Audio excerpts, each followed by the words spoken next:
my name is Kenzie Swanhart and I lead the Ninja Test Kitchen. And today I'm going to show you how to clean your Foodi hot and cold blender. So I just made a mixer using the infusion button. And what I'm going to do is just add some water to the pitcher.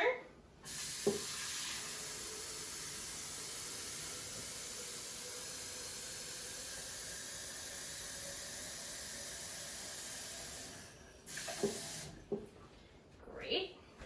And in addition to the water, I'm just going to add 2 squirts. Is that 2? Yeah.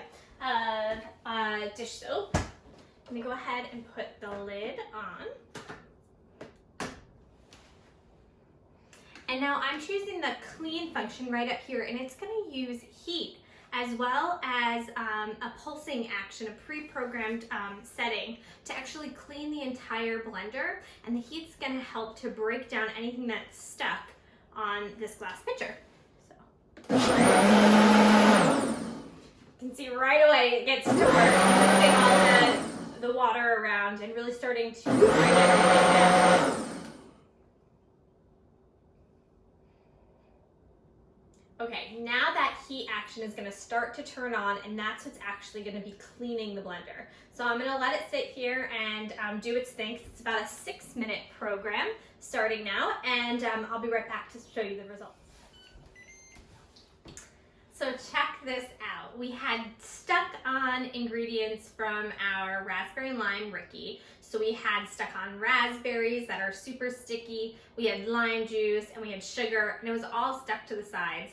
Because the Foodi blender is not dishwasher safe, we integrated this super useful clean feature, which actually uses heat to clean your blender, kind of like your dishwasher.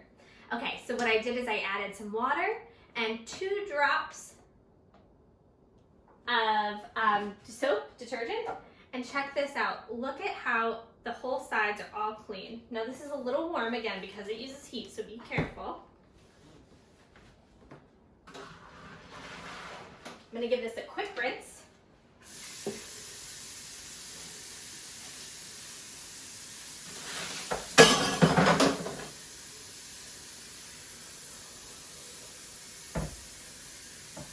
Okay.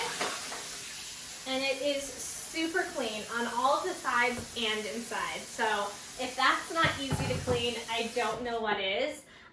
If you have any questions about how to use your Foodi blender or what recipes to make, please comment below and let me know. I'd love to help you out, and I hope you enjoyed this little tutorial on how to use the cleaning feature.